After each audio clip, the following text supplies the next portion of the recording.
This is Faith Over Breakfast. My name is Eric Deepen, and I am pastor of the Village Church in Tucson. And across from me is Andy Littleton, pastor, one of the pastors of Mission Church. I don't want to say the pastor. Right. No, one of the pastors, accurate. as I am one of the pastors at the Village. And Mission Church is in Tucson also. And we'll just do this podcast. Yeah. We like talking to each other.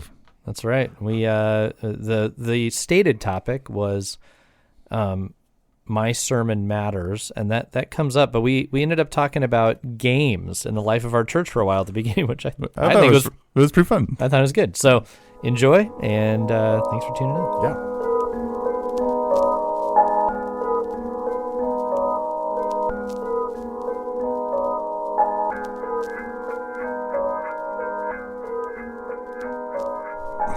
That's how I feel about talking about our sermons.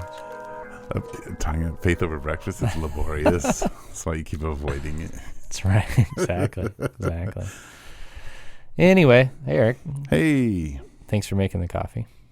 It's Eric was trying to figure out why I was delaying the podcast by approximately 30 minutes, and it's because I thought coffee was being made. It was being prepared but never made. Yeah, it was. The cup was sitting on the machine, and that's where it. But hey, here it is. Thank you. You're welcome. Coffee. I like it. Yeah, it's good coffee. It's one of my favorite things. Yes, it's what holds the Trinity together. That's my heresy. I believe coffee is what keeps God one. Oh, it inspires his activity in the world. Yeah. Wow. It's the mystery that holds Father, Son, and Holy Spirit. Oh, yeah. Together. Wow. In their Trinity. Wow. Of oneness. Anyway, it's good to see you, Andy. Yeah. The Father is the tree. The Spirit is the bean. I don't know. I think the Spirit's the roaster. Jesus is the bean. Oh, We better stop now. Yeah. It's good to see you. You sent me a weird text that I didn't understand, but apparently just said tomorrow with a question mark. Yeah. It also looked like tough man, rough, and I spelled tomorrow wrong on purpose. Yeah. Pretty creative. You were very creative with it. I know. I try. Yeah. Trying to fit in with the Village, creative people. I don't think that's fair. I think you guys post pictures of action figures on your website. I spell things wrong. That's my private. Sorry. Did Instagram. I mention something private? I'm sorry. Whoops. This is not public. It's Okay. In fact, for a while, we had to unlink my Instagram account from the Village account because I kept posting these pictures of zombies that I paint, and they were showing up on our Facebook website. The zombie painting pastor. These are my favorite things about you. Like, yeah. Gotta have a hobby, man. I agree. So when do you paint the zombies? I paint on Mondays. It's my day off. Zombie painting Monday. Yesterday I painted a woman who's kills zombies. Her name's Megan. Megan. Yes. It's from a game I play. Oh, I was going to say, how did you come up with that name for the zombie killing woman? No. You were just like, Patrice. Megan. Deborah. Well, that's biblical. Yeah. What's another... Well, I have this. I designed a game and published it and printed it, and the whole idea of the game is that you are some kind of warrior or apostle or sage. Anyway, you're in this forest, and you're exploring the forest, and every tile that you flip over, there are these different kinds of encounters. So you encounter monsters and you fight them and gain weapons. But a lot of the times, the monsters are holding someone captive. So you have to free them. And so I thought I would just name all the people that had to be freed, villagers. Yeah. So it's pretty funny when you're playing the game. You're like, I got Karen. Because, a lot of the names we have are real simple. They're not not Starshine or Starlight. They're like Karen. Karen. Bob. Yeah. I'm saving Bob. All right. That's cool. Where do people find this game, by the way? You can find the game on gamecrafters.com, or you can go to Alistair Games on Facebook, and you can go from there. There's a link to the. Okay. How much is it? Well, we have 2 games that Alistair Games, my side company, game company, has developed. One is called Tourists versus Spies. And that game is a card game, and you are trying to sneak spies into people's countries. Okay. And you're trying to get your tourists, get people's tourists into your country. Okay. So it's a fun little card game. Is this like a formal company? It's a formal company. No way. It's because it's a hobby company. So I mean, I'm not running it like a business because I'm not selling enough. But Game Crafters has that, and then there's a game called Evangelon, which is the Greek word for gospel, and that's the game I was talking about. Yeah. And so it's a game designed to work together, and you end up flipping some tiles that have wisdom cards, and so you draw them, and they're actually verses that force you to apply the principle from that verse in the game. Man, so it's kind of fun. It was designed for junior hires to play, and so adults, middle schoolers would probably have a difficult time doing it. Oh, they love it. Adults love it too. It's fun. Nice. It's a fun game. So wait, how much is it? Well, that one costs $49. It has a lot of components to it.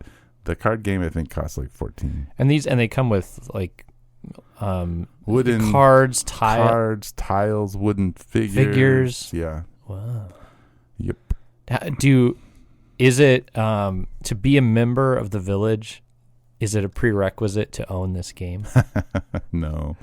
Is it an unspoken prerequisite? Many people own Tourists versus Spies because it's a fast playing game, and actually one of the few games that I've designed, and I did this one with Mark, that I think if I was not a pastor, I would attempt to market it and get it into the board game world because it's decent. Yeah. And my other one is a little too insider. It's really just designed for the church. It's not designed for actual sale. Okay. I'd have to make some changes. Yeah. I would say I don't think you can buy Evangelon right now because the company notified me that they changed their packaging and I have to redesign my box, and I haven't had time to do that. So. Oh, well, I was thinking about buying it, man. Yeah. I'd be happy to give you a copy of the game. I have them. Copies, yeah. Ooh. I could donate one to Mission in exchange, maybe, for borrowing your guys' vintage baseball equipment. All right, deal. Okay, sold. Game for a game. Game for a game. Anyway, okay. So that's my game life. Nice. Okay, I like that. But I've been playing board games since I was 8, like complicated board games. Yeah. This is an interesting thing that we weren't planning to talk about, but that has come up. So I have this there's a sports, in a way, our church is the least into sports of many churches I know, yet there is a lot of sports being played. Yeah. And you all have multiple games now, it sounds like, that have come out of your community. Why is that? And why is this important? I made the classes Arizona classes play baseball because I think something happens when you play a game together. Yes. What if you were to recommend to Christians and other ministers the development and playing of card games, and I can talk to like playing sports. You're trying to get away from our topic. Absolutely. Which I just want to put out there to the public is why our sermons matter. He did not want to talk about this. We'll get to it. Okay, we're going to do it. We're going to do it. But this is interesting to me. I think there's this little subtext in our communities of game playing. Well, here's a fascinating thing. Our church is not about that at all, right? About playing sports. Right. And yet, I would venture to say that at the Village, at a 2-to-1 ratio, we have more college athletes and semi-pro athletes in their past life than your church does. I'm sure. Which is weird to me. I mean, we're talking about like semi-pro football players, yeah, high-level track runners, swimmers, varsity basketball stars. We had a little burst when U of A track folks found us through a couple folks, Okay. but we have people with a background in track and swim at a decently high level, I guess, college. College is always high level, no matter where you go. It doesn't matter. There was a little bit of that, but yeah, generally we don't. I just think it's humorous. Our people who like to play sports didn't get very far with them in life. Right. Yeah. Anyway, I like board games, and so in some ways I think you tend to attract people who are like you. Yeah. And that's exactly, the vintage baseball is my thing that I decided to try to share with others. But it's totally my thing. Yeah. Yeah. And I think people do really enjoy getting out and doing things together. Yeah. I think what happens is we're already so built into an avoidance culture that my resistance to some of that is just that I'm like, oh gosh, it's just another thing to avoid actually living and talking about what matters in life. But I think it's important. It's super important to connect people and to bond people together and to...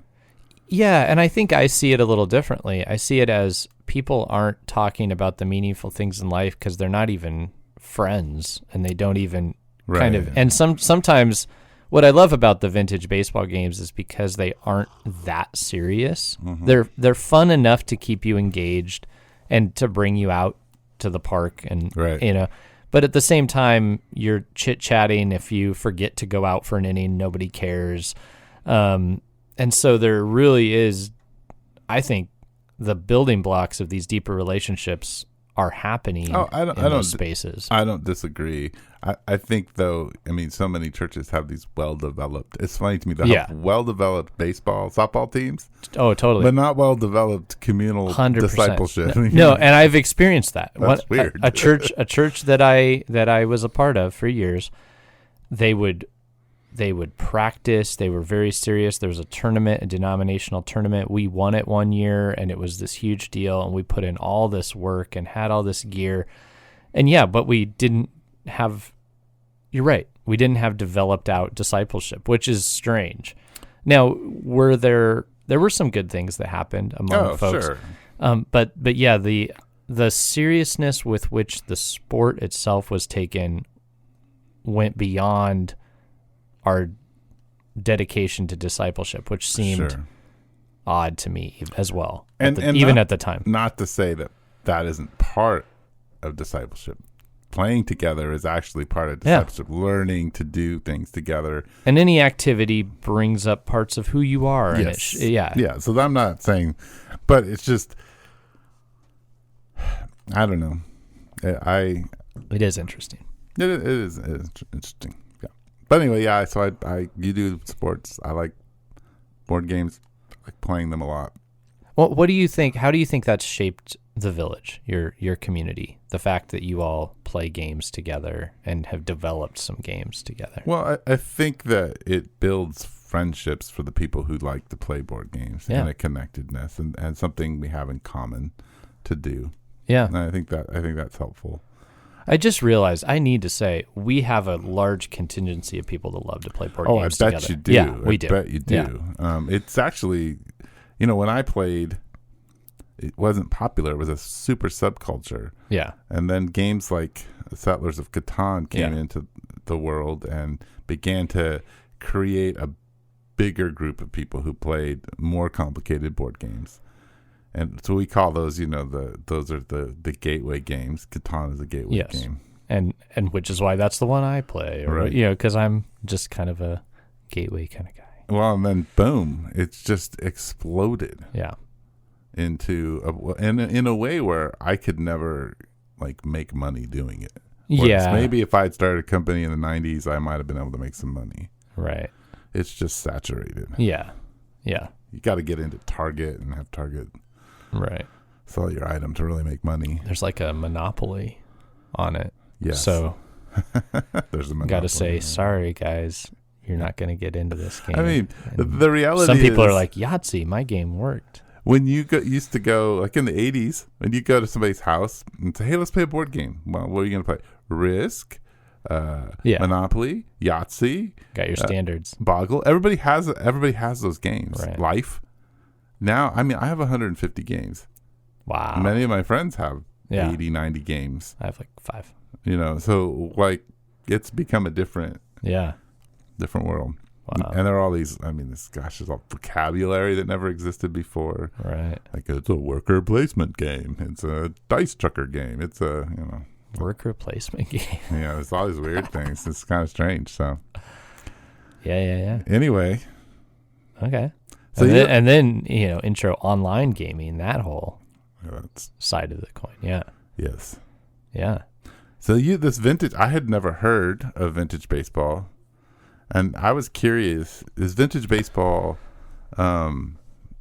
like actually vintage? Was there something outside of backyard playing that this kind of develops from? Yeah, there are going to be people who take it far more seriously than others, as with gaming, right? Sure. And so there are whole websites for gear and rules and all this stuff. But the rules of baseball morphed and changed through the early years many times. Sure. And so people kind of pick a era that they want to really capture. I've been super loose with it. It's kind of, there's just some of the rules from the like 1860s, 1890s make gameplay way more fun and accessible, I think. And so I've just kind of cherry picked it. Right. Like so ringing rules. The bell once you hit the base, home base. Ringing the bell when you get home. There's no strikeouts. The goal of the hurler or the pitcher is to get you to hit the ball instead of the opposite, which changed. If the first baseman wears a mitt. The first baseman gets a mitt because the ball gets thrown hard at him, but everybody else doesn't. But if you catch the ball on a bounce, it's an out. But if you catch it on a bounce, the runners can run. If you catch it on the fly, the runners have to hold. Okay. There's kind of some unique little rules. You can't run through first base like you can in modern baseball. You have to stop. If you run through, you can be tagged out. A pop fly caught by anybody, your own teammate or a spectator, you're out. Which is that's one of my favorites, is that the spectators had a role in the game. Okay. That is pretty funny. That they could get you out. If you cursed, you have to pay 25 cents to the arbiter or the umpire. Nice.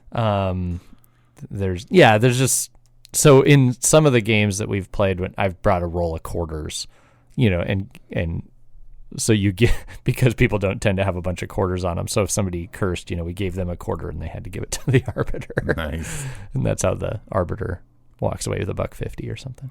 Nice. You can get yourself a soda or something. Yeah. Right. So, but because of all those kind of goofy, to us today, rules, it makes the game very, the guys who can hit the ball a million miles don't know all the rules. And so they hit one way out there and it bounces and it's caught and they're running the bases and actually know that you're out.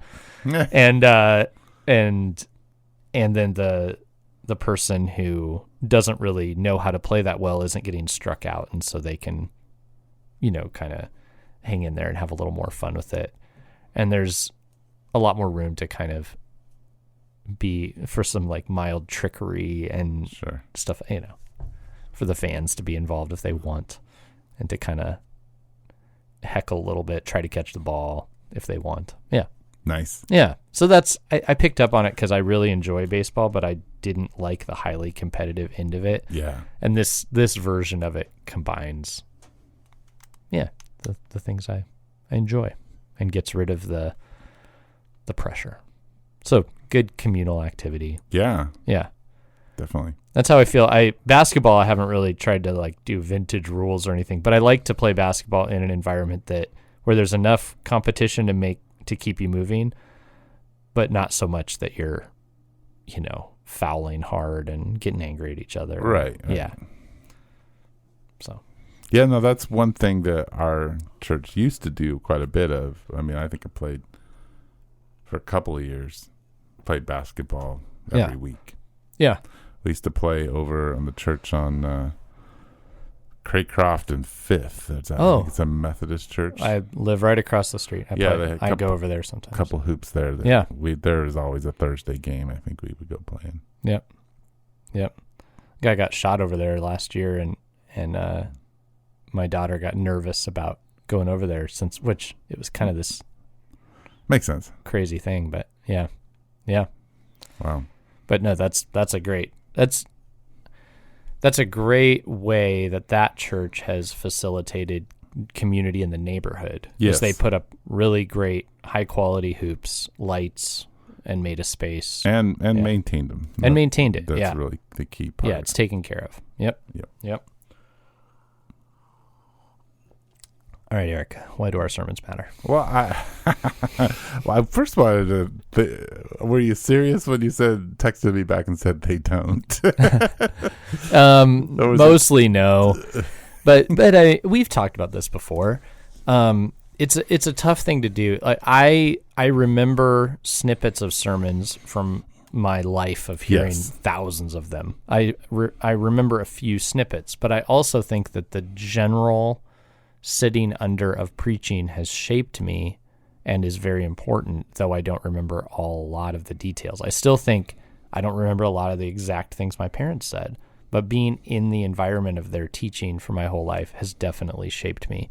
So I think sometimes pastors, we went through this with our TGC group with the guys talking about how many, some 30 plus hours working on sermons to get them just technically right. And like people don't, in one sense I commend that, but in another sense, it's like you're putting in 30 hours into something, it's going to go right over most people's heads. They're not going to get it. And not that they're not smart, it's just they're in another headspace. You're in sermon mode all week, and then you preach it, and it's the biggest thing to you. And these people have been in all the other modes and maybe had an argument on the way to church and are just hoping that their dinner with the in-laws isn't terrible when they get out, and they don't digest most of what you just said. And that's a hard thing because, it's like for the pastor, it's like all their work. But I also don't think it's unimportant. Right. I don't know. There's a tension there for me. So I do think they matter. But I think each individual sermon and its perfection matters probably less than we think. So how about you? Well, I asked the question or made the statement, our sermons matter, because I've been thinking about, well, what does it look like to have a culture as a church, as a community that actually lives in the sermons that its teachers teach, right? Because we've been talking about Ephesians chapter 4 for the last 2 weeks, and Ephesians chapter 4, opens up with the virtues of the church, humility, gentleness, patience, long-suffering, unity in the Spirit through Christ. Then it goes into, here are the 5 offices, right? Gifts/offices of the church. And each one of those are designed to equip. So teaching and preaching takes up 2 of the offices. And each of those are pastoring. And pastoring comes from the pulpit and in other contexts. And teaching can come from that space and others. But it seems from the beginning to be in a place where there is a level of proclamation happening to a group of people. So how do you as a listener make what is being said? Like, how do you digest that? How do you have it enter into your life in a way that is changing you? So you're kind of suggesting in saying that there's the responsibility of the speaker, but there's the responsibility of the hearer to treat this as a shaping event and pay attention. Yes. Okay. Yeah, I think that there's an element of heart and an element of mind put together with the Spirit of God. So how do you create that kind of culture as a speaker? And I think the first thing I was thinking when I sent you that text was, well, my sermon matters. Like actually believing that what I have to say matters, so much so that I could tell you it matters. Like you need to listen to this. Yeah. You need to pay attention to what I'm saying. Because it's something that God has given you through me, which sounds arrogant, right? Arrogant, yes. But it's not.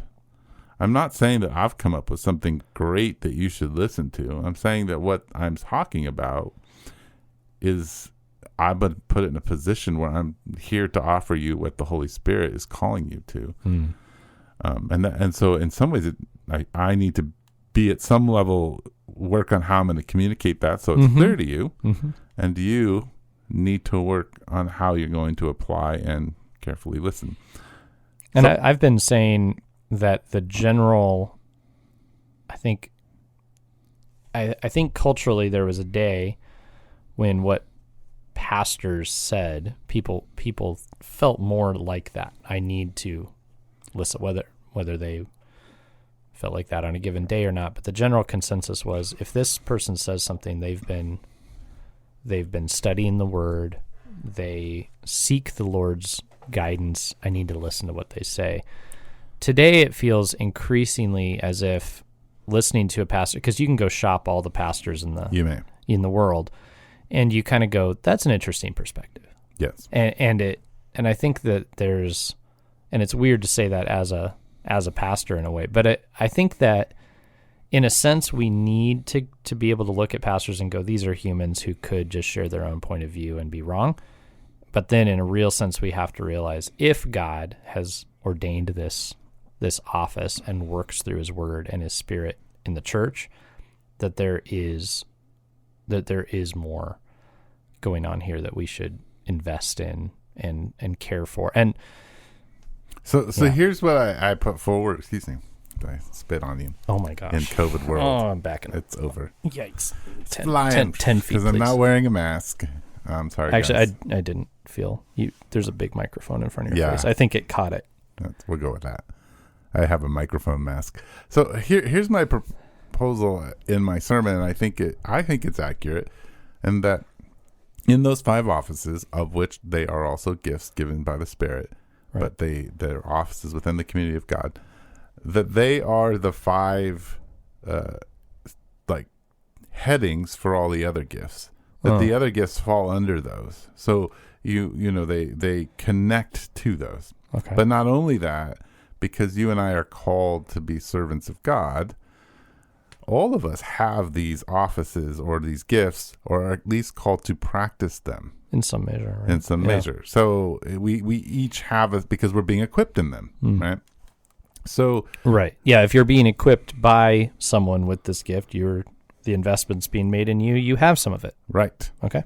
I see. So my thought is, I once heard N.T. Wright say, he was talking about this other missionary who was talking about his experience in the Middle East and the way that he didn't understand that this is how it works. So he was invited to speak in a church, and he gets up there and talks. And then like a third of the way through his sermon, he's just interrupted and forced to pause, and everybody breaks into groups and they start practicing his first third of his sermon. Oh. And they are not practicing it like, well, how would I say it in my way? No, they were practicing to say it exactly the way he said it and repeating it to each other until they all had it down, and then they wanted him to continue. Wow, interesting. And this is apparently happens at some level in the Middle East in that sense of the oral culture, is that I am going to pass on exactly what you said to another person who didn't get to hear it. Which is the upside to the oral culture. I mean, I think that in our world, and this is a byproduct of viewing ourselves as all very educated and able to find our own information and read it all and digest it all ourselves, is there's this idea of, I always have to find my way to say it. Yes. I need my view, my way to say it. And in cultures where people, they're like, well, I can't just read and find this all for myself.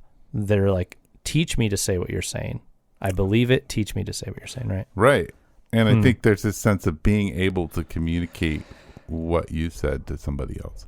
I think that's pretty cool. Because changes the way you teach when you assume that's happening. Yes. Mm-hmm. And it also allows people, they don't have to say, well, hey, Andy said this. It's just, I'm going to say exactly to you what Andy said and I'm going to tell. So when Andy looked at this passage here and he said this and he said this, and he was thinking that he was inviting us to do this, and I think we need to think about that. Like I can really articulate with a good sense of confidence what a particular text is saying, at least from the person that I'm submitting myself to.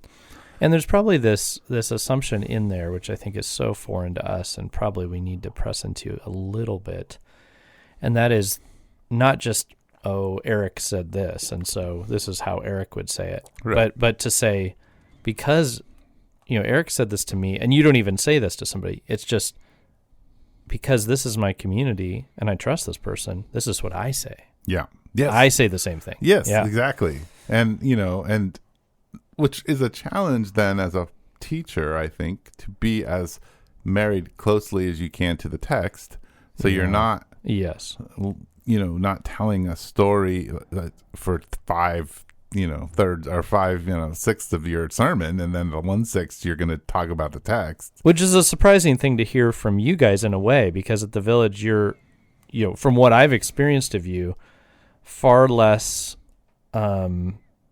you don't come across as exegetical of the text, and you come across as sharing a lot more narrative. And you've talked to me a little bit about the importance of narrative and story and stuff like that. So, I mean, I'm not critiquing you. I'm just saying it's a tension you hold that I haven't necessarily heard you articulate before. Yeah, well, I would say that... And you may have a different way of expressing being dedicated to the text than someone else. Yeah. Well, I would say if you went back and listened to 5 years of sermons from me, your conclusion would be that I'm overly exegetical and not very story oriented. Oh, okay. And you listening to Rod, you would probably be a little in the other direction, more narrative oriented. I tend to tell stories to illustrate an idea, so if we're talking about humility and I'm speaking about the Greek word and how it's used, I might take a picture that Aristotle uses to explain that. Yeah. Or I might tell a story from my own life that kind of played itself out. But I'm not one to tell big stories. Now, I say this from to be clear, having listened to it doesn't matter. 3 or 4 sermons of each of you, probably. Yeah. That's fine.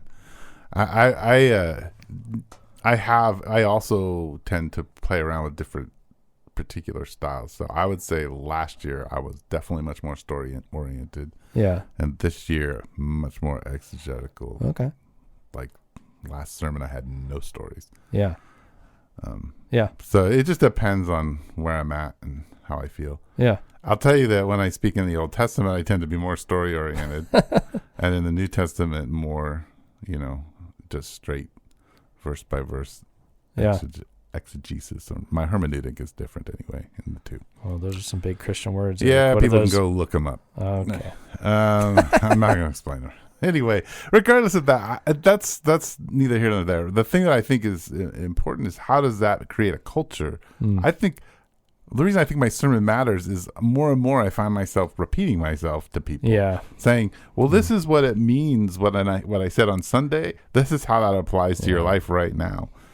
And I think people, we're so used to hearing so many voices that our pastors become one of the voices. Yes. And I'm actually arguing for me and for you to be not the ultimate voice, like God's voice, but to be the voice that is challenging all the other voices, not one of the voices. And I would say that pastorally, so not just you in your church, but Nick and others who are speaking from authority. I think I would come from like generally saying the vocal leaders of the church, whoever they are, yes, should be shaping that, and that means there needs to be a sense of some unity and listening to one another as you do that, as you move toward that. And I think if you're doing community deeply and studying God's word together, that kind of will happen. And as that doesn't happen as much, you will lose some of that, which I think we experience that as well. Right. Yeah. So one of the ways churches have gone to solve this problem is that they create community groups that then study the sermon.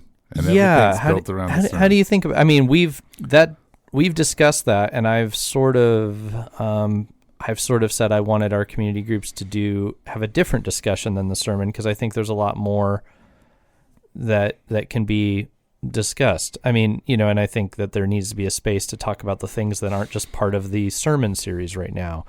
But yeah, I don't know. Right now we're doing these micro churches, and some people have kind of decided that doing sermon, micro church, and small group is too much, and they've only done micro church, which is where you talk about the sermon. We did that as a COVID, strategy or whatever, but I've seen some value in it in doing that. So I've kind of been debating that in my mind. Well, I see value. Here's my usual critique of it, is that the things that it creates two things. One, it creates usually an intellectual conversation about the sermon. So that's one. Like we're kind of processing it. Yeah. In the sense of how did I think he approached this? I didn't agree. What do I think is important? Right, I didn't agree with Andy here. I think he, so there's that. I think that's one of the things I have a hard time with too, is that in some ways, and this is where I wonder if we shouldn't preach a version of the same sermon for a month before you move on to the next idea. Because I am not repetitive enough, and there's a need for it. So much information that we're putting out every week. Yes, that is difficult. And as pastors, this gets into the whole how long pastors study. We are disconnected from the lives of our people because we've thought about it all week long, and then we fire hose them with something, generally, that they can't possibly work through the way we worked through it because we've spent so much time. And part of being bivocational for me, it's been hard, but one of the gifts of it is that I've had to process kind of like our people do sometimes. Like sometimes I have to be doing two things at once as I'm thinking about my sermon, and I'm learning about my sermon, interestingly, through the other thing I'm doing, which is how a lot of our folks have to go to work. They have to do stuff with their families, right? Yeah. Right. And I would say, I mean, I'm on the lower end of how much time it takes me to prep a sermon just because I don't have that space. Right. Even though I don't have another job, like my job doesn't, the way I do it doesn't give me a lot of space. Well, you're highly relational pastor, and you invest a lot of time in folks. So if you were in an office for 30 hours, you'd violate the very type of pastoring you believe in. Right. Yep. So that makes it a little bit more challenging, I think. There is something about like having an opportunity to have a well-crafted sermon. Yeah. But that's, not something I will hardly ever get a chance to do. I sometimes think there are places for that. I do think there are. I recently listened to I felt really well done, approach to, it was talking about race in America. It was deeply scriptural. It was very well researched. I thought that issue dealt with in that way. There's a place for that. Sure. That sometimes, and the conversations we've had around those things at our church have been very like, let's just have an open conversation and exhibit what that could look like. But there is a place for the very well crafted where you say every word as accurately as possible, so there's no possibility that somebody could misconstrue you, even though it still happens. There's a place for it. And then I think there's a place for a more relational approach, or a more approach that kind of comes out of the communal life. And they have their moments, their times, maybe there's roles, people who speak to, say, a large audience, and they're not so much just speaking to their community where they can work things out and chat about it later. I think there's a little more on the line. Oh, I agree. I agree with you. But I think as a small church pastor who has, 130, 140 people in his church, it's hard at times to say what I have to say matters. You should listen to it. It should take priority over some of the podcasts you're listening to. Yeah, it is hard to say. it's hard, and I'm coming to the place after being a pastor for almost 20 years where I'm like, no, I actually have a lot of good things to say, and you guys need to be wrestling with them because the Spirit of God has given them to me, not because I'm really smart. Right. I may have some smarts, but it's not because of those things. It's because God put me in this place, and I'm trying really hard to offer you what I think he's saying. And we need to wrestle with it together. And you need to communicate it to the people who haven't heard it. And you need to communicate it to your neighbor, and you need to communicate it to your kids. Yeah. And I think I said my sermon matters because one of the things I've been thinking about is that in this time of COVID, I think what God is calling the church to is to look at itself and take things a little bit more seriously than they have been. Their faith, their relationship with God, the community that they're in, and how they, are giving and taking. I was kind of struck in preaching that one of the things Paul asks people to do is to stop stealing. And I thought, I have never taken anything from anyone at the Village. Like, in instance, I've never walked in their house and stolen something out of it or taken their car. And yet, I've definitely been guilty of stealing, of going into community and taking without giving, and I think that's happened in my life. And I think it happens a lot in the church community, is that we're actually guilty of the one thing that we don't think we're guilty of. Yeah, it's an interesting, a bunch of articles have come out in the past couple months about why you shouldn't abandon your church now that you've been online for a while. So there's one line of thought is, say the church has decided to not open. There are a lot of people that have now gone, well, I'm going to a church that's open. And they'll say, why? Because, I need church. I need the church experience. And then the flip side is people whose church has done a really great job of online are like, well, why would I go back? I really like, sitting by the fireplace in my PJs and watching church. That's the best. And they're doing such a great job of it. I don't want to go back to that. And so there's these articles coming out. They're like, no, don't abandon your church. Sure. And I think that isn't a new problem. It's just one that's really magnified by this time, but in which people, it's not so much this commitment to their community. I must, where it's like, well, however I have to stay connected to you guys, I will, because you all are my, I hear God through this community, and we are bound by the Spirit in this community.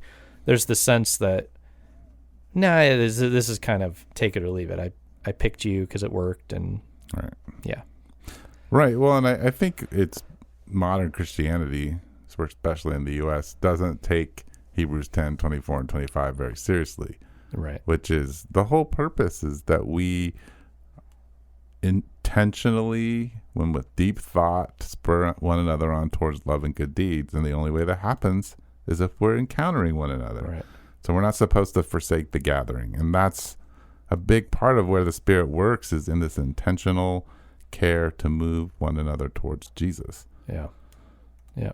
And so it's hard when you sit in your living room and hang out with your family. It's not that kind of gathering isn't necessarily going to create an intentional moving one another towards God. It will at some level, but it's not going to do that.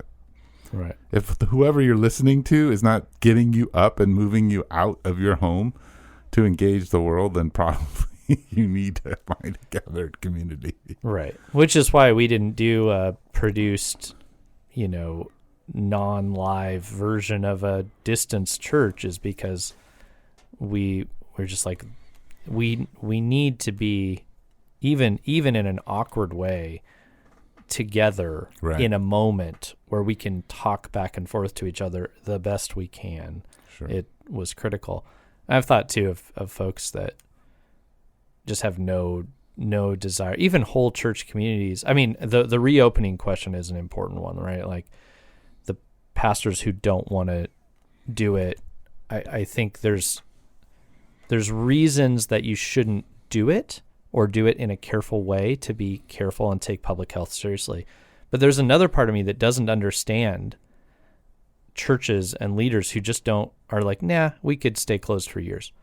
It's like, what? You should at least have this burning desire to be back together. Yes. At the least have the desire. Yeah. And try to figure out every way possible to keep your people connected to each other and yourself.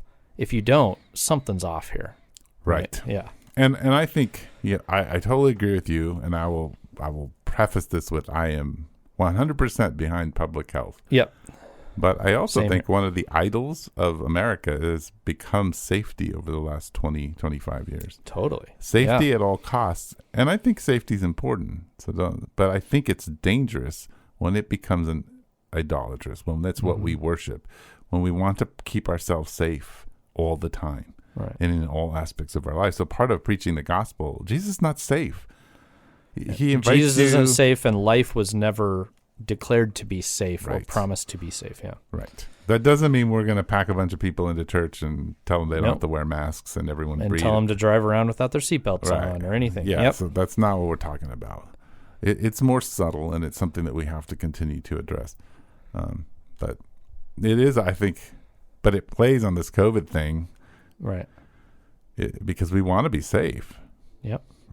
And I think even in the messaging to our country, we've messaged safety instead of slow infection in order to be able to handle this, because we all have to get COVID, or most of us do, before there's a vaccine or whatever. Right. We need immunity to this. We're not going to get it by isolated completely in our homes, never talking to anybody.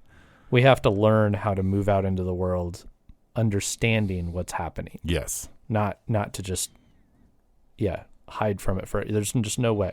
Right. It can't. Right. And it's already not happening, but right. And hopefully that those people who are growing up right now and are experiencing this, young, will say things like, we need to build better infrastructures. Yeah. So that we can handle things like this and not have this like, we all got to go run away, but that we can deal with the oncoming pandemics. Probably the code that applies to air handling systems should be forever changed, right? Right. By this. And probably I was telling somebody, when I walk in and I see restaurant workers in masks back making my food, I'm like, this could stay forever in my mind. Yes. Like I've never loved the thought of like did they wash their hands? And so it's like these protocols, gloves, stuff for people who are making our food. This is a good thing to just adopt. Right. Right. And so, yeah, there's this balance of we can learn from this, but also still move back into community and the world. Yeah. Though I definitely tell you, I spoke, we have 2 services, and I spoke both services with a mask on. Yeah. I've done it a couple times now. Man, by the end of the second service, I have these massive headaches. Really? And in the second service, you can hear me breathing versus the first service, because it's just like so laborious to have this mask on, and you're kind of having to speak louder, and you just, and your breathing is inhibited, and we're if you're singing or preaching, mask off, or we've only done 2 weeks. We had people take their masks off while seated the first week, and then we were like, that's too confusing, bad idea. So now it's, everybody who attends wears one the whole time, but then when you get up to preach or read, you could take it off for that. Yeah. And our singers have not worn masks because it's just too hard. Yeah. The preachers, because we just felt like it's a good example, and so we can do it, so we'll do it. And I've felt that way about, in like last week, like wearing mine when I'm not preaching. That's right. Yeah. So, yeah, that's.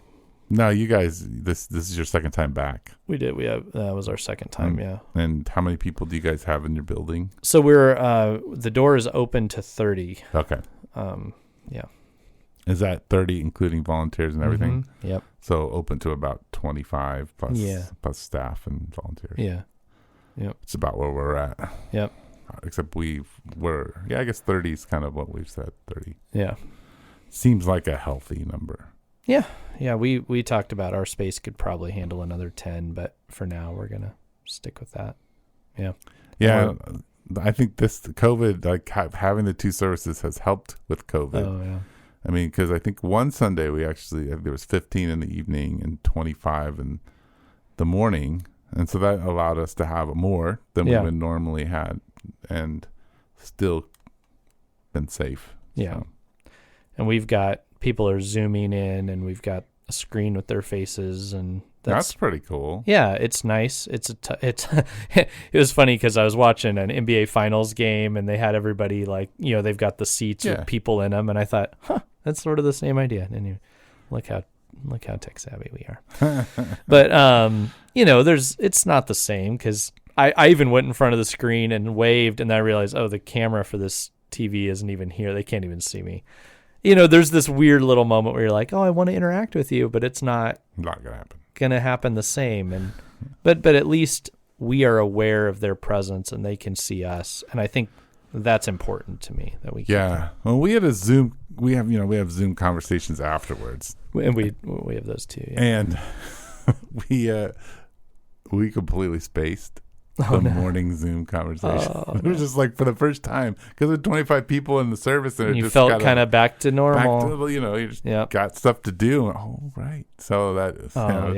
It's like, gee, but it's interesting. Well, I don't know if we really got anywhere on that. Your sermon matters. I think we did. You think so? I loved. Yeah, no, I think the things you're saying. I think if we'd said much more, maybe that would have been too much because the things you're saying challenge our typical viewpoint, my own as well. So I think that's good. Cool. Well, thanks for joining us. And if you have an idea of something you'd like us to talk about, you can email us at faithoverbreakfast@gmail.com. We are indeed logged into that account, and we will respond to you. And we're excited about some of the emails we've gotten, and we're excited about some things that are coming up. Oh yeah, Very excited about things like firsts for faith on the breakfast. Faith on the breakfast. Yeah, well, faith on the Barbie, faith on the breakfast. Yeah. So email us. Eric put out there before, if anybody wants to come and cook food, we're open to that. Yeah. During during the podcast. And so if you find yourself, you're like, I need a socially distanced way to make food for other people. I mean, hey, the door's open. We're not going to stop you. Got to bring your own food, though. The refrigerator's empty. Oh, shoot. Okay. Bring some eggs, bring some... Yeah. But no, really, though, thanks for tuning in. We appreciate you all listening, taking your time with us, and see you next episode.